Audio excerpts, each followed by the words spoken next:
E os próprios soldados ucranianos que estavam com a gente, acho que eram 3 soldados, entraram meio em pânico. Eles ficaram em silêncio total. Eles temiam que naquele momento pudesse acontecer um bombardeio ali, onde a gente estava. E é um silêncio absoluto. Nós ficamos uns 15 minutos. Você tem que ficar com o celular sempre desligado quando você está perto da linha de frente, porque os russos podem interceptar, podem localizar e justamente atingir com drone. Os drones hoje usam inclusive inteligência artificial para localizar o sinal do seu celular e atingir aquele local. Então tudo desligado, todo mundo, eram umas 8 pessoas talvez, todo mundo em silêncio. Nesse momento eu pensei muito nas minhas filhas, por exemplo.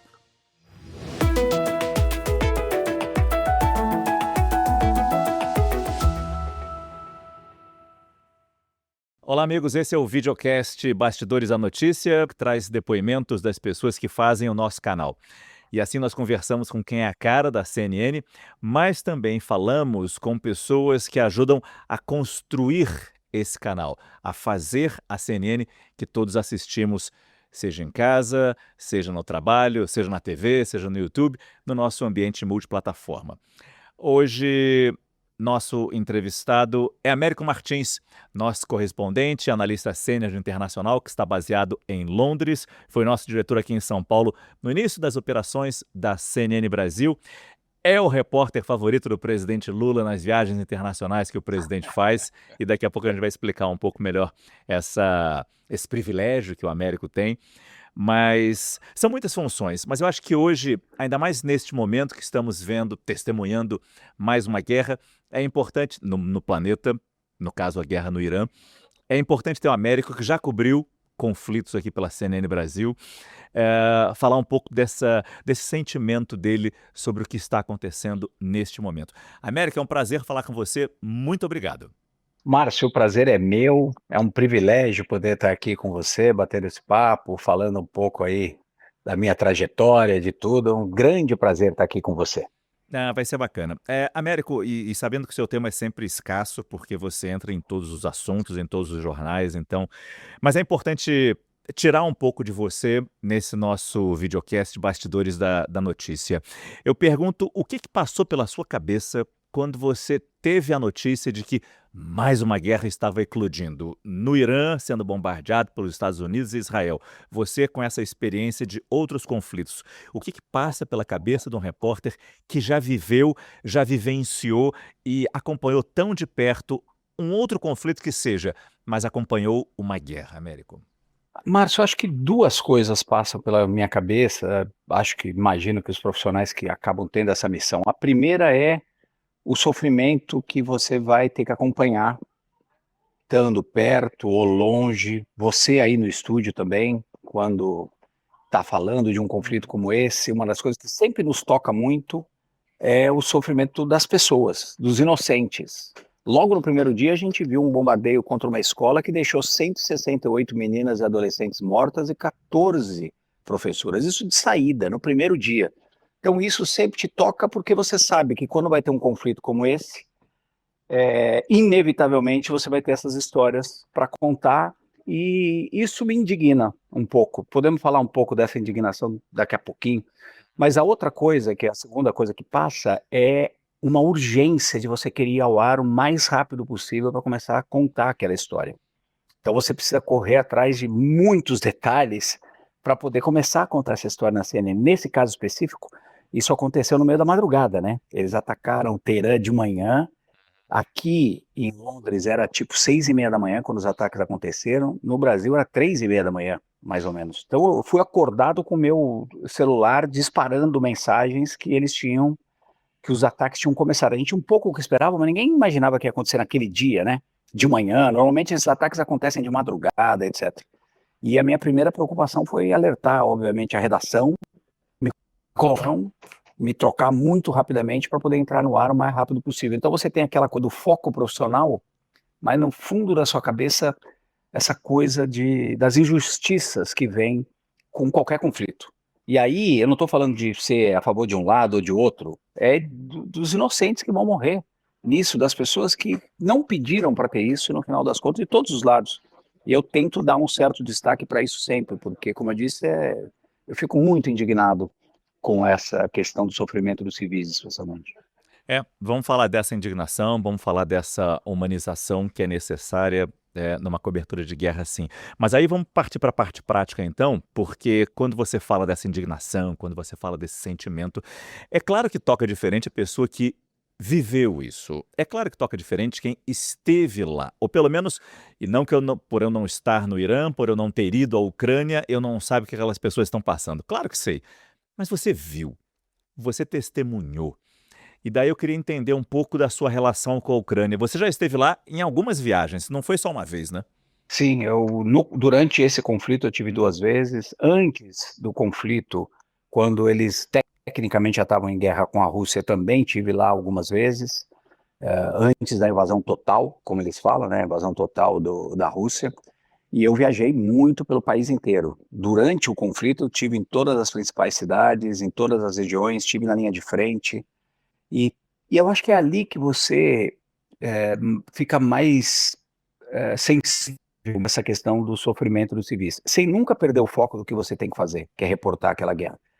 Mas, por exemplo, vou te contar uma história que eu vivi na região de Kherson, uma região que até hoje é parcialmente ocupada pelos russos, e eu tive numa cidade, uma pequena vila que foi atacada pelos russos, foi ocupada pelos russos no início da guerra, e eu entrevistei um senhor, por volta dos seus 75 anos, acredito, que se recusou a sair da vila, mesmo com a invasão dos russos, mesmo com a destruição, continuava lá com o risco dos ataques aéreos dos russos, e ele ficou emocionadíssimo quando me viu lá, naquela vila, contando a história, o que tinha acontecido lá, contando a história das pessoas.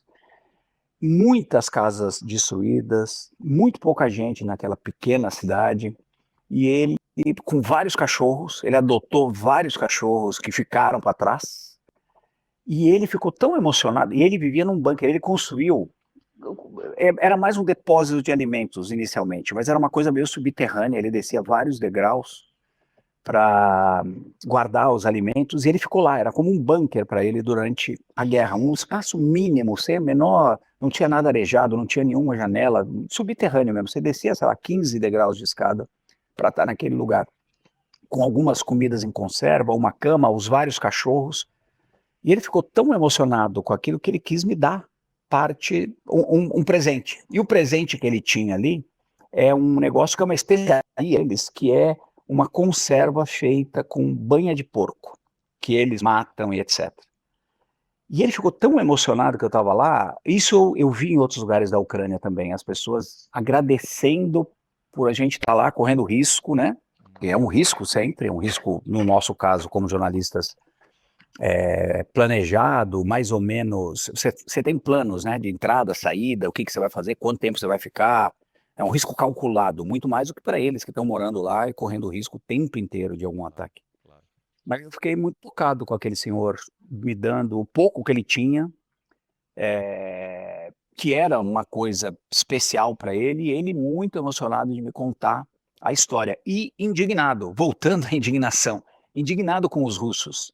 Ele dizendo que tinha servido no exército da União Soviética, que jamais imaginava que os irmãos russos iriam atacar daquele jeito, e que ele não abria mão de estar naquele espaço. É isso, essas coisas que vêm à cabeça. Uma outra história, numa outra vila também, mais próxima da linha de frente ainda, já muito próximo de Kharkiv, mas numa cidade chamada Kupiansk, uma senhora que cuidava das flores, do canteiro de flores, no ponto de ônibus da cidade, que não tinha mais ônibus, não tinha mais, só tinha a única movimentação que você via ali de soldados, e eu fui falar com ela também, por quê, com o tradutor, por que a senhora faz isso, né? Qual é a sua intenção? A vida precisa continuar, eu preciso continuar, eu preciso ler a vida, ela me disse. Essas histórias é que são tocantes, entendeu? E é por isso que eu fico muito chateado quando a gente tem que reportar qualquer vida de civil que é perdida, independente do lado ou das circunstâncias, e, e é muito triste, porque você viu com seus olhos ali o que aconteceu, né? Tem muitas, muitas histórias. E como é que você transmite essa informação? Como é que você eh, traz para a gente essa guerra? Existe uma maneira de separar esse lado pessoal, humano, do lado técnico da cobertura da guerra, do bombardeio na cidade tal, do tipo de armamento que é utilizado? Eu pergunto qual é a importância dessas coisas andarem juntas ou separadas, exatamente para que as pessoas tenham uma noção. Não, aqui está um repórter frio, um repórter que consegue ver os dois lados desse conflito e reportar. Ou é preciso, ou é possível, ou necessário que isso esteja entrelaçado para a gente ter a dimensão completa desse conflito? Desculpa se a pergunta não está muito clara. Não, não, não, tá claríssima. Eu acho que contar as histórias humanas é fundamental. É muito difícil em muitos momentos. Neste momento, por exemplo, nós temos um Irã que, praticamente interrompeu as comunicações por internet.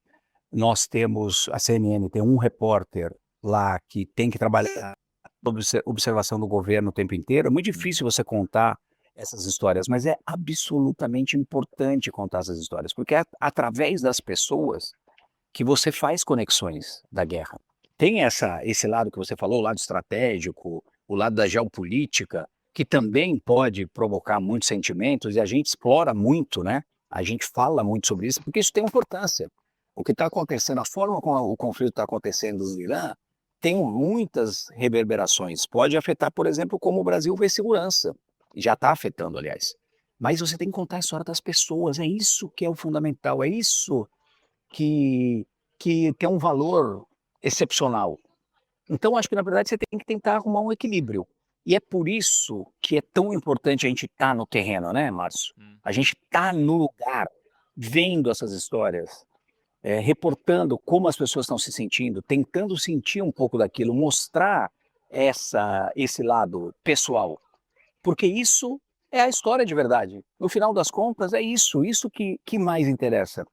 A repercussão geopolítica é muitíssimo importante, mas o foco tem que ser nas pessoas. A mesma coisa, por exemplo, quando eu estive cobrindo a guerra na faixa de Gaza, que até hoje a imprensa ocidental não pôde ter acesso à faixa de Gaza, porque os israelenses simplesmente não permitem a entrada da imprensa de qualquer outro lugar do mundo lá. Só pode entrar jornalistas locais junto com as forças de defesa de Israel e sair, porque eles não querem que a gente conte exatamente essas histórias ali, no terreno. Agora, eu contei, por exemplo, e tive a oportunidade, e é tão triste quanto, e é tão devastador quanto a história que deu início a essa guerra, que foram os ataques absolutamente injustificáveis do Hamas contra os civis israelenses e os kibbutzim ao lado da faixa de Gaza. Eu estive lá, eu senti o cheiro daquele lugar poucos dias depois do ataque. Eu vi a destruição, falei com pessoas que perderam muita gente ali. Falei também com palestinos pelo telefone, mas não tive oportunidade de entrar na faixa de Gaza. Então, tudo isso vai dizer que a história das pessoas é o mais importante para você mostrar o que está de fato acontecendo. A geopolítica você vai conseguir fazer de qualquer forma, entrevistando especialistas e tal, mas vai ficar uma cobertura muito fria e não vai ao fundo da questão, né? Que é o sofrimento humano. Como é que você já falou que é sempre um risco planejado, um risco calculado. Como é que você se desloca? Como é que você faz esse planejamento? Porque mal ou bem você não sabe muito bem como é que você vai encontrar uma estrada mais para frente, na estrada que conecta uma cidade mais distante. Você não sabe muito bem como é que isso acontece. Então, como é que você faz esse planejamento desses deslocamentos, os destinos que você tem que alcançar numa cobertura como essa? Seja lá em Israel, mas talvez na Ucrânia fosse pior, já que era um país que estava sendo bombardeado a qualquer instante, está ainda sendo bombardeado indiscriminadamente. E isso também deve entrar na sua conta, né? Sem dúvida, você tem que fazer um planejamento inicial de aonde você quer ir. Então, meu primeiro objetivo era chegar na capital, Kiev. Isso é relativamente tranquilo, porque você consegue chegar sempre por terra, porque o espaço aéreo está fechado, mas você chega por trem, por exemplo. Eu já entrei na Ucrânia de todos os jeitos, de trem, antes da invasão total, obviamente, em avião, já entrei de carro por Odessa, pelo sul, pelo norte, já fiz várias transições diferentes. rotas, exato. Mas tem um momento que tem algumas coisas que são oportunidade. Eu queria ir o mais próximo possível da linha de frente, justamente para contar as histórias da linha de frente. Então eu me aproximei, por exemplo, de Kharkiv, que é a segunda maior cidade do país, já muito mais complicado, muito destruída, até hoje muito bombardeada. Ela é muito próxima da Rússia, está a 80 quilômetros.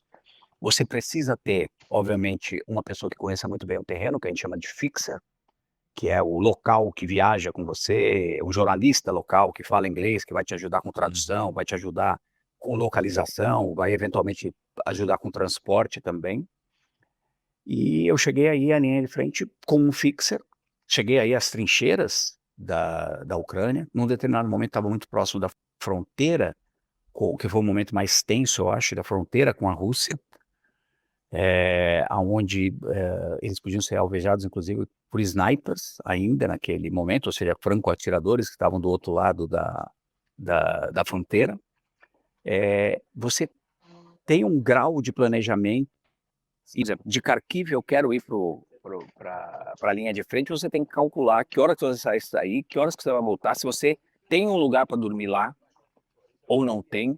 É curioso, mas mesmo as cidades mais afetadas na guerra vão ter, no mínimo, um mercadinho funcionando, porque é uma oportunidade do local vender alguma coisa para os soldados que estão lá. Eu tive alguns mercadinhos que você só tinha soldado, uma senhora e uma criança vendendo o que eles podiam vender. Eles que davam um jeito de levar de Kharkiv para Kupiansk água ou alguma comida, cigarro, que os soldados amam. E você tem que levar algum tipo de comida, você tem que levar água, especialmente. E no nosso caso da CNN, a CNN Internacional tem uma equipe de segurança que te ajuda, inclusive, a fazer esse planejamento. Eu baixei vários aplicativos, inclusive um aplicativo em que eles estão me monitorando 24 horas por dia onde eu estou, tanto em Israel como na Ucrânia, quando eu estou numa zona de conflito. Se eu fosse próximo ao Irã, no Líbano, por exemplo, e eu fico em contato com esse time e pelo menos a cada 12 horas eles mandam mensagens, então me acompanham, eles estão sabendo se eu estou, e eles também acompanham através desses aplicativos, e os aplicativos que eu também baixo, se está tendo bombardeio.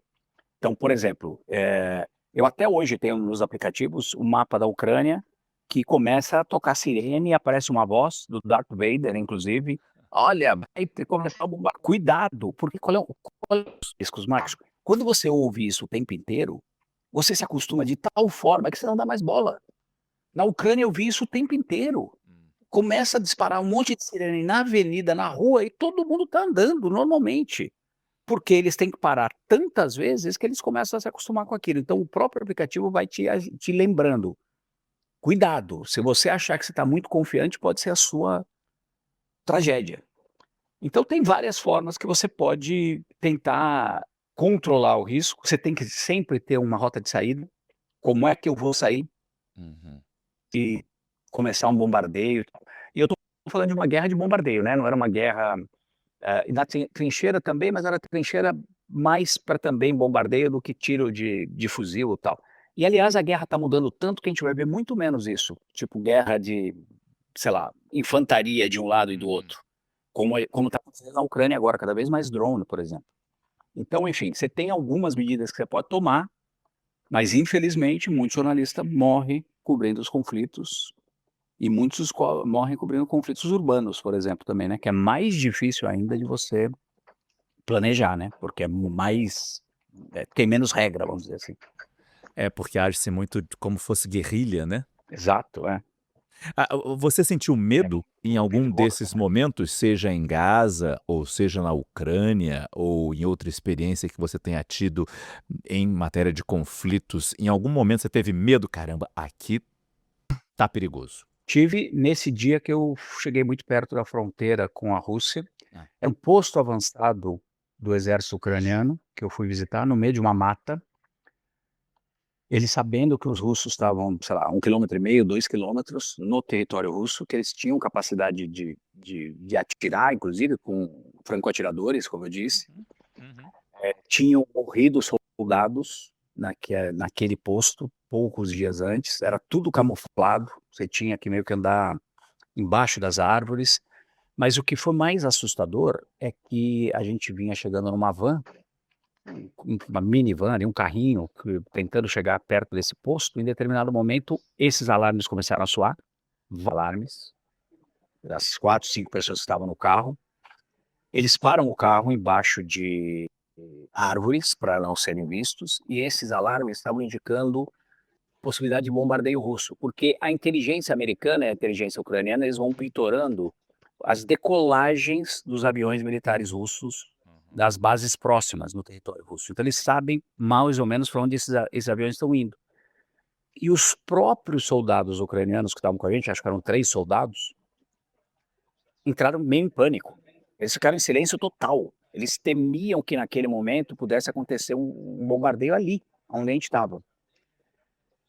E é um silêncio absoluto. Nós ficamos uns 15 minutos. Você tem que ficar com o celular sempre desligado quando você está perto da linha de frente, porque os russos podem interceptar, podem localizar e justamente atingir com drone. Os drones hoje usam inclusive inteligência artificial para localizar o sinal do seu celular e atingir aquele local. Então, tudo desligado, todo mundo, eram umas 8 pessoas, talvez, todo mundo em silêncio. Nesse momento, eu pensei muito nas minhas filhas, por exemplo, Meu Deus. de falar, meu Deus, porque o que vai acontecer se eventualmente algo acontecer? E por que eu fiquei tão inseguro assim? Porque os soldados que estão na linha de frente, que estão o tempo inteiro vivenciando isso, eles ficaram muito tensos, porque eles sabiam do risco concreto que tinha ali.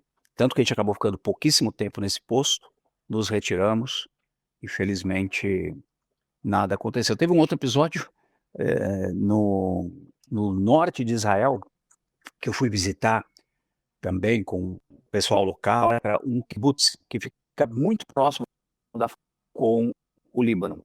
E eu entrevistei, inclusive, não tinha quase ninguém naquele momento, era o momento do auge da guerra Hezbollah e as forças de defesa de Israel. E eu conversei com o pessoal do kibbutz que cuida da segurança, soldados, ex-soldados, reservistas. Então tinha meia dúzia de pessoas ali, 2 ou 3 famílias que se recusaram a sair da fronteira e ir para o sul, como o governo exigia. Então muito tenso também. 1 hora e meia depois a gente ter saído de lá, um projétil do Hezbollah atingiu exatamente aquela comunidade e feriu 2 pessoas. Nossa. Não sei se as pessoas que eu tinha entrevistado ou não.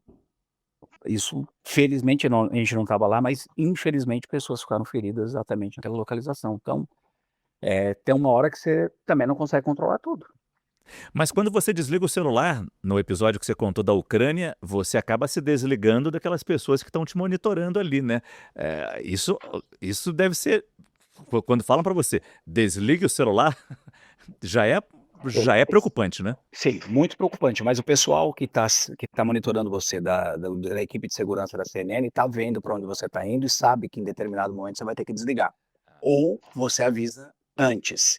O que acontece é, se esse sinal não voltar num tempo relativamente razoável, Uhum.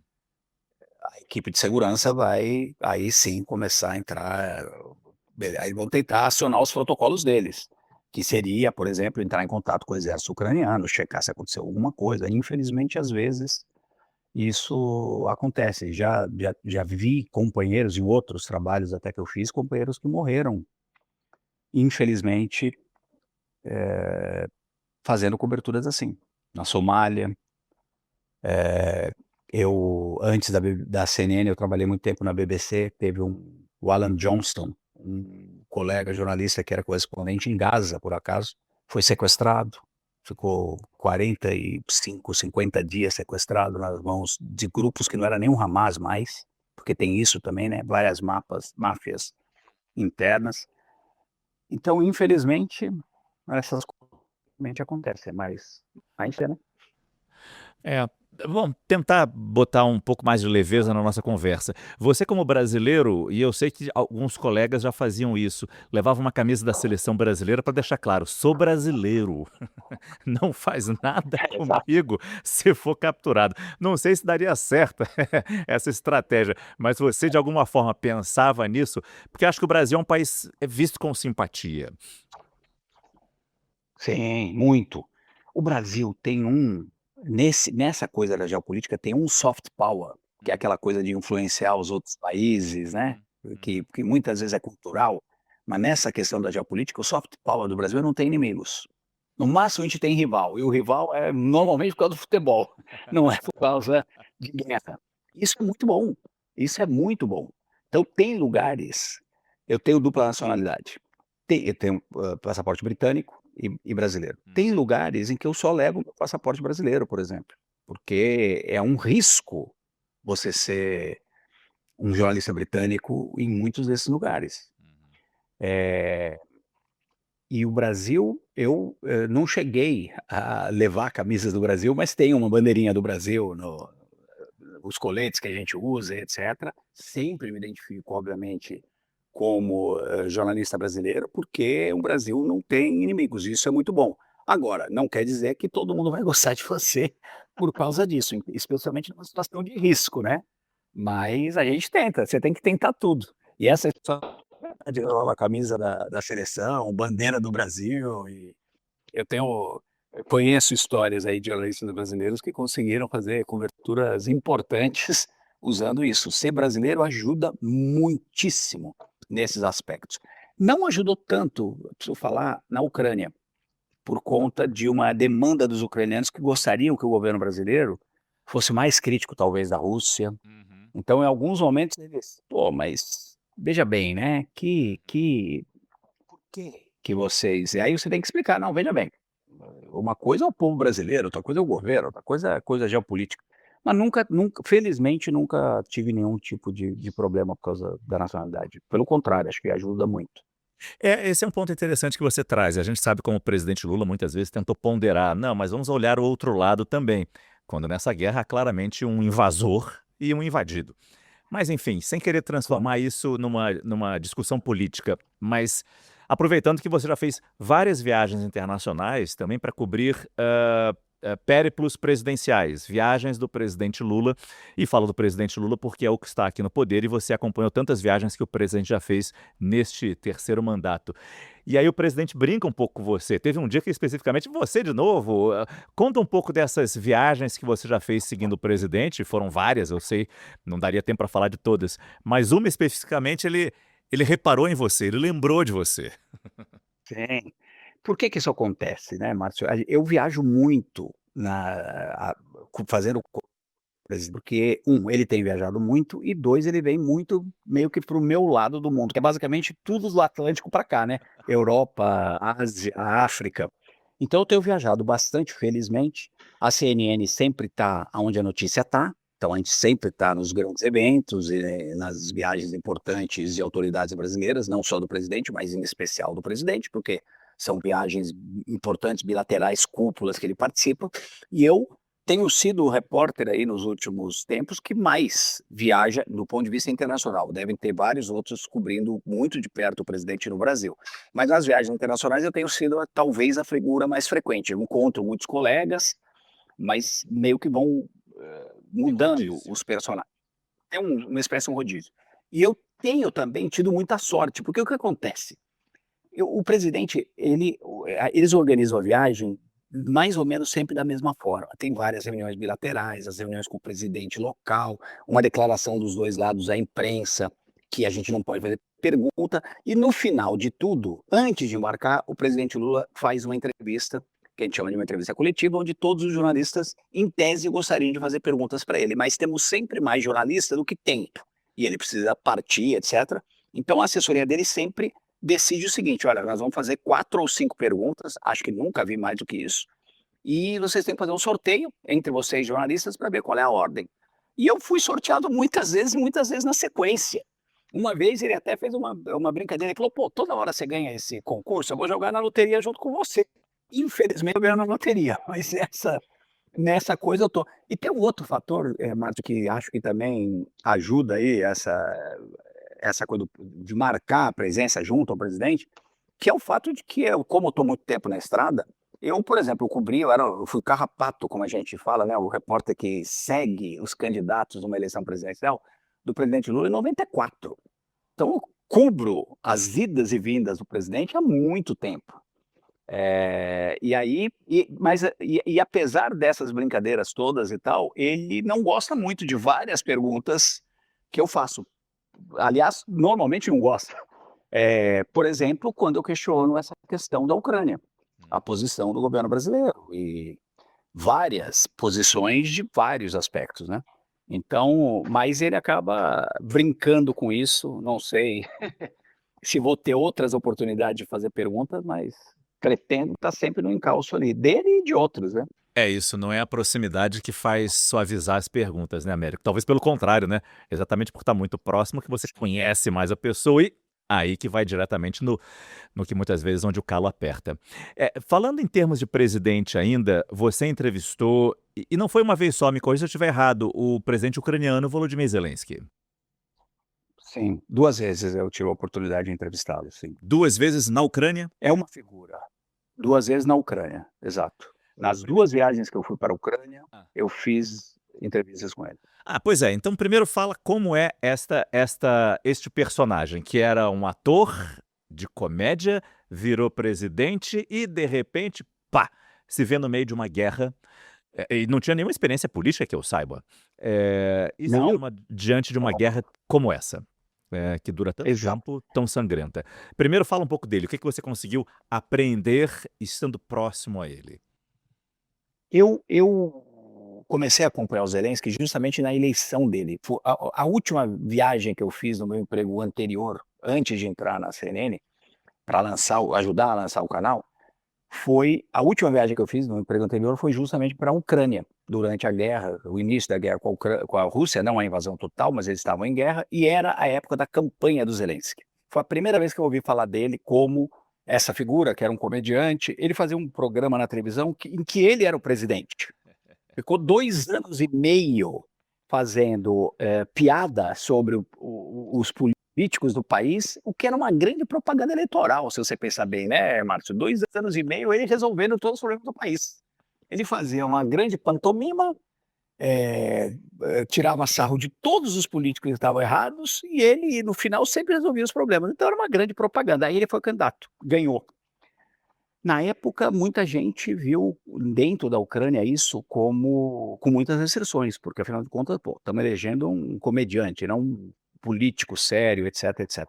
Mas tudo mudou muito quando ele tomou uma decisão que foi fundamental. Você lembra que no início da guerra, Márcio, a gente transmitia o tempo inteiro aí na CNN, né, as invasões russas, e muitos países ofereceram para o Zelensky a possibilidade dele fugir, Uhum, uhum. a possibilidade dele ir para o exílio. E tem até uma frase dele importante ali que ele fala: "Eu não quero uma carona, eu quero uma arma para ficar aqui lutando". Isso determinou o futuro da guerra, determinou a resistência da Ucrânia. O Putin, por exemplo, acreditava que ia quebrar a espinha da Ucrânia porque não ia ter a liderança. E ele ficou. Isso mudou muito. Mas, agora falando dele, né, como pessoa, continua sendo um showman. É tudo muito coreografado. Esses encontros com ele são feitos um pouco para televisão, sabe? Ah. As 2 oportunidades eu entrei no Palácio Presidencial em Kiev. Você chega muito antes com a equipe que vai fazer a gravação, passa por vários pontos de segurança. Mais uma vez, não pode ter celular e o celular tem que estar desligado. O As entrevistas palácio, foram sempre no mesmo local? Desculpa perguntar. dois locais diferentes dentro do palácio. Um era uma sala muito pomposa, enorme, com bandeiras da Ucrânia, muita coisa dourada, que era tipo um salão de grandes recepções, e o outro foi na Situation Room, ou seja, onde ele monitorava, cheio de monitores de televisão. Sala de guerra. Muitos foram desligados, uma sala de guerra, exatamente, era a sala de guerra dentro do palácio. Muitos desses monitores foram desligados durante a guerra, durante a entrevista, porque tinham informações muito sensíveis e tal. Mas fica esperando um grande tempo, passa por muitos checkpoints para chegar no palácio, dentro do palácio, fica esperando numa determinada sala, vai para a sala onde vai ter a entrevista, aí começam a chegar soldados, militares de alta patente, os assessores. Aí fica aquele clima de vai chegar a pessoa importante, nessa segunda oportunidade com aqueles mapas mostrando, inclusive, esses aplicativos mostrando onde estavam acontecendo os ataques. E você via o mapa da Ucrânia ficando cada vez mais vermelho, e você falando, meu Deus, né? E aí chega o Zelensky. Tem um momento em que ele chega, e chega com autoridade. Ele é baixo, ele não é, inclusive, parece que tem uma história que quando ele vai dar condecoração para os soldados ucranianos, ele sempre fica numa plataforma para ficar ou mais alto ou na mesma altura dos soldados que ele está condecorando. Mas e ele chega como uma celebridade. Te trata muito bem. Todas as 2 vezes que eu estive com ele, é muito aberto, agradece por estar lá, por estar correndo os riscos, por estar contando a história da Ucrânia. É, pergunta, sempre faz alguma pergunta, é muito afável,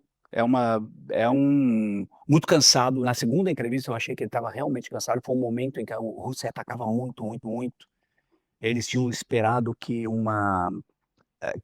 eles tinham planejado uma contraofensiva que não estava dando certo, mas depois também você de novo, ele entende a imagem, ele é um produto de imagem. Sim. E ele tem dado, né? Tem feito muito uso disso. Ele estava sempre, nas 2 ocasiões, com uniformes ali militares. Não se nega a responder pergunta alguma. Responde sempre ucraniano, mesmo quando você pergunta em inglês, e ele entende inglês. Deveria ter feito isso quando ele teve com o Donald Trump, porque um dos problemas foi ele tentar falar inglês na Casa Branca, Bom com um ponto. inglês que não é perfeito. Se ele tivesse falado em ucraniano, acho que ele teria, no mínimo, equilibrado melhor a coisa, mas ele tentou brigar com o J.D. Vance e com o Donald Trump na língua deles. Enfim, mas é um personagem interessante de ser entrevistado. América, a gente já está quase chegando ao nosso fim aqui, da nossa conversa, do nosso bate-papo, mas você até falou um pouco disso, de como você se preparava para lançar o canal aqui no Brasil. E acho que é importante ter a sua visão um pouco disso, né? Neste 2026, que a CNN completa 6 anos de vida, o Américo participou do embrião da CNN. Américo participou não apenas do nascimento, mas do pensar a CNN aqui no Brasil. Talvez fosse boa você deixar uma reflexão sobre isso, olhando para trás, o que você lembra daquele momento de tirar do papel isso, trazer essa marca tão, tão importante, tão simbólica para o noticiário, para o nosso país. Que lembranças você tem daqueles primeiros momentos, Américo? Márcio, é o maior projeto que eu tive a oportunidade de participar. Maior projeto da minha vida. Foi muito legal participar desde o início, desde o lançamento mesmo. Eu fui um dos primeiros nomes, se não o primeiro nome que foi anunciado formalmente de uma pessoa que estava sendo contratada para o projeto. A gente não existia, a gente era um PowerPoint e uma planilha de Excel. E nós ficamos 1 ano nos preparando para isso, né? É muito engraçado que volta e meia eu recebo no meu celular fotos daquele período, né? Da preparação, do lançamento, dos primeiros programas. E a gente conseguiu muito. Eu acho que os nossos investidores, especialmente o Rubens, obviamente, eu já falei isso para ele algumas vezes, ele deu um presente para o Brasil. Ao criar, até a coragem de lançar um programa, um canal inteiro com essa marca, com essa credibilidade. Eu acho que a gente construiu uma coisa que é mais importante e maior do que eu tinha sonhado naqueles dias. Porque ver nascer esse monumento é muito impressionante.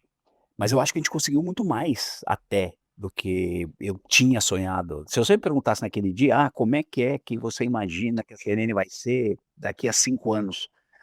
Eu não imaginaria que a gente teria tido tanto sucesso, entendeu? Em termos de credibilidade, em termos de impacto, em termos de audiência, em termos da contribuição que a gente dá para a democracia no Brasil, para o jornalismo. É, é, é muito, muito, muito impressionante. Eu até hoje guardo um pedaço de um. Quando a gente fez a reforma na sede, teve muita quebradeira, né? Até hoje eu guardo um pedaço de uma lasca de concreto, uma pedra ali, daquela reforma. Uma Porque parede ali quebrada. a gente estava de fato uma parede quebrada. era um começo físico. Era você transformar em uma coisa física uma ideia que você ficou mais de um ano junto com seus colegas, o Virgílio estava com a gente naquela época, várias pessoas, eh, trabalhando a ideia do que nós vamos fazer, né. Aquilo era o momento de transformar em uma coisa física, o que é estranho, né, porque a televisão não é necessariamente física, é essa coisa no éter que as pessoas veem, imagem e tal. Mas, foi uma experiência maravilhosa. E momentos, assim, colegas que foram procurar, viraram, agentes imobiliários para achar onde seria a sede, jornalistas fazendo de tudo, metendo a mão em tudo, os técnicos. Sensacional, assim, é uma experiência que eu não vou ver repetir e eu acho que eu aproveitei o máximo que eu pude. E hoje eu contribuo de outro jeito, né, hoje eu contribuo aqui tentando contar histórias do mundo para a nossa audiência. Pois é, essa sua virada se daria uma acho que a gente vai chamar você uma outra oportunidade para falar um pouco dessa virada, até para ter uma noção de virada de carreira mesmo, e vale não apenas para jornalistas, mas para qualquer pessoa. Você fez uma mudança interessante, né, e acho que vale numa próxima oportunidade a gente compartilhar isso. Só explicando os nomes, o Américo citou o Virgílio, que é o Virgílio Abranches, nosso vice-presidente de jornalismo, e citou também o Rubens, que é o Rubens Menin, o presidente do conselho aqui da CNN Brasil, nosso fundador. Américo, muito obrigado pela sua participação no nosso Bastidores da Notícia. Foi um prazer enorme. Agora pode ir para o pub, é isso? É, eu vou na verdade participar de uma palestra aqui, mas eventualmente mais tarde eu vou. Ah, tô brincando. Obrigado, Márcio, um grande prazer estar aqui com você, é um grande prazer contar essas histórias, eu adoro falar de jornalismo, de carreira, então qualquer oportunidade estou aqui. Por isso que foi bom escolher você. Obrigado, Américo. Um abraço. Obrigado, tchau, tchau, Márcio, obrigado. Bom, esse foi o nosso Bastidores da Notícia, hoje com Américo Martins. E eu convido você a continuar passeando pelo YouTube da CNN Brasil, descobrindo outras entrevistas, outras atrações que você encontra aqui no YouTube da CNN Brasil. Vai ser um prazer ter você na próxima semana com outras entrevistas, mas claro também acompanhando todos os nossos conteúdos. Até a próxima.